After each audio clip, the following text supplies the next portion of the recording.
Hello everyone, good morning.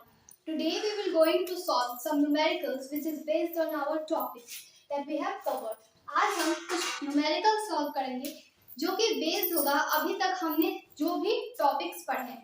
अभी तक हमने state of physics, uniform, non uniform, motion, average speed and velocity, distance and displacement, बहुत सारे ऐसे टॉपिक्स कवर किए हैं। अब हमारा जो अपकमिंग वीडियोस होगा वो न्यूमेरिकल्स पे ही बेस्ड होगा। और आज का जो हमारा न्यूमेरिकल्स है जो स्पेशली बेस्ड है डिस्टेंस एंड डिस्प्लेसमेंट टॉपिक पे, जो कि एनसीईआरटी बेस्ड क्वेश्चन है। So let's see what question says. The first question says an object has moved through a distance. Can it have zero displacement? If yes, support your answer with an example. क्या अगर कोई object ने कुछ distance travel किया है तो उसका displacement zero हो सकता है? अगर हाँ तो आप अपने आंसर को एग्जाम्पल से एक्सप्लेन करना है। सो देखते हैं, जब हमने डिस्टेंस एंड डिस्प्लेसमेंट टॉपिक को देखा था, समझा था, तो उसमें भी हमने उसके एग्जाम्पल्स देखे थे एनसीईआरटी के। अब हम एनसीईआरटी के क्वेश्चन देखेंगे और उसमें भी हमने समझा था yes displacement of course can be zero if the initial position and the final position is same.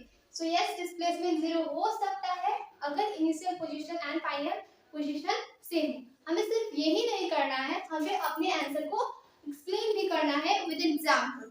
सो यहाँ पे हम दो एग्जांपल लेंगे एज ऑलवेज कि आप कौन सा एग्जांपल अच्छा लगता है आपको। Suppose this is a circle and यहाँ पे कोई ऑब्जेक्ट है और वो ऑब्जेक्ट अपने इनिशियल पोजीशन मींस यहाँ से जर्नी को स्टार्ट करता है और पूरे सर्कल को कवर करता है। तो उसने कुछ डिस्टेंस भी ट्रैवल किया। हम सपोज कर लेते हैं ऑब्जेक्ट पी ने पूरे सर्कल को कवर किया और उसने कुछ डिस्टेंस भी कवर किया। Initial position and the final position same. Here initial position and the final position is same because journey यहीं से स्टार्ट की थी और जर्नी यहीं पे खत्म भी करी। Therefore displacement will be zero. Displacement zero हो गया। एंड अगर हम इसका डिस्टेंस चाहे तो वो भी कैलकुलेट कर सकते हैं। जैसे सर्कल का सर्कमफ्रेंस क्या होता है 2 पाई r। सपोज कि इसका हम रेडियस 7 ले लेते हैं, 7 मीटर एंड तो 2 और पाई का वैल्यू 22/7 एंड हमने रेडियस 7 लेट किया है तो 7 से 7 कट जाएगा। its answer will be 44 metre. And एक और एग्जांपल हम देखेंगे जिसमें हमारा डिस्प्लेसमेंट जीरो हो सकता है। Straight line, suppose a point A and point B, कोई ऑब्जेक्ट है जो जर्नी ए से स्टार्ट की, पॉइंट ए से उसने जर्नी स्टार्ट किया, बी पे गया और फिर बी से ए पे आ गया and initial position and final position is same, therefore displacement will be zero. And distance suppose कि 10 मीटर था तो 10 मीटर 10 मीटर 20 मीटर हो जाएगा। And now let's see another question.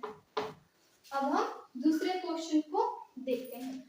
Now listen to me, what is the second question. A farmer moves along a square field of side 10 meter in 40 seconds. What is the magnitude of the displacement at the need of 2 minutes and 20 seconds?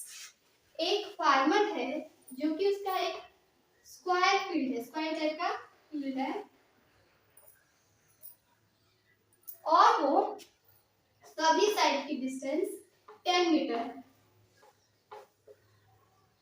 10 metre सभी side है इसकी। और now suppose this is ऐसे हम points देते हैं A B C and D. वो जो फार्मर है वो 40 सेकेंड्स में एक राउंड कंप्लीट करता है। मींस कि अगर जर्नी ए से पॉइंट ए से जर्नी स्टार्ट की है तो वो 40 सेकेंड में ए पे आ जाता है। मींस एक राउंड को कंप्लीट करने में उसे 40 सेकेंड्स लगते हैं। तो अब पूछ रहा है हमसे 2 मिनट और 20 सेकेंड्स में इसकी मैग्नीट्यूड, डिस्प्लेसमेंट की मैग्नीट्यूड कितनी होगी। What is the magnitude of the displacement at the need of 2 minute and 20 seconds. So अगर 40 सेकेंड में एक राउंड ये कंप्लीट कर लेता है, अब हमें 2 मिनट और 20 सेकेंड्स।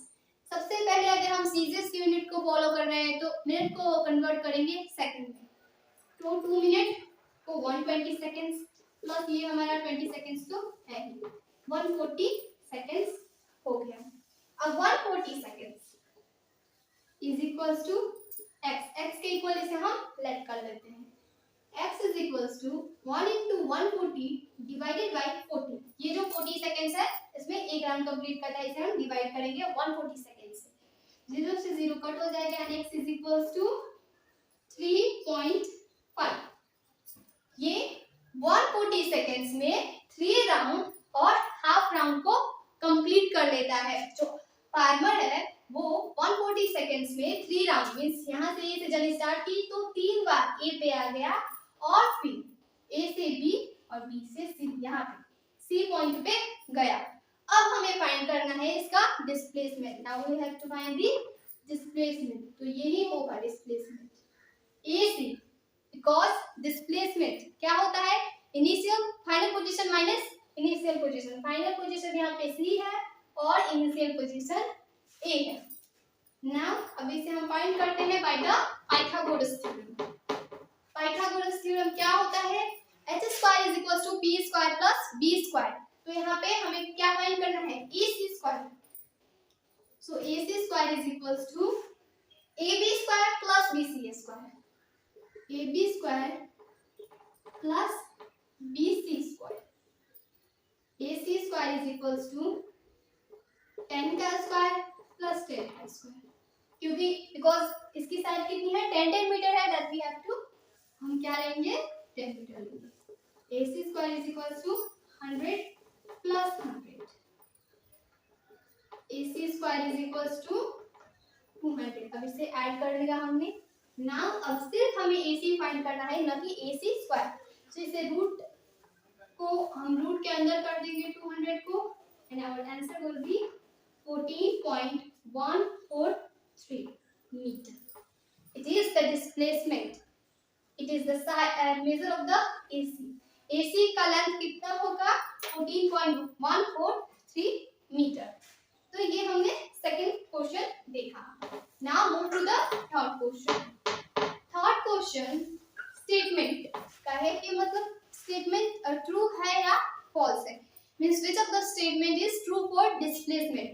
तो फर्स्ट स्टेटमेंट क्या बोलता है, डिस्प्लेसमेंट कैन बी जीरो, मतलब it can be zero, displacement can be zero. क्या displacement displacement can not be zero, क्या डिस्प्लेसमेंट जीरो नहीं हो सकता है। तो अभी हमने फर्स्ट क्वेश्चन में देखा और उसे प्रूव भी किया, yes of course displacement will be zero if the initial position and final position is same. So ये हमारा फर्स्ट स्टेटमेंट रॉन्ग हो जाएगा कि it can not be zero, ये हमारा फॉल्स हो जाएगा स्टेटमेंट।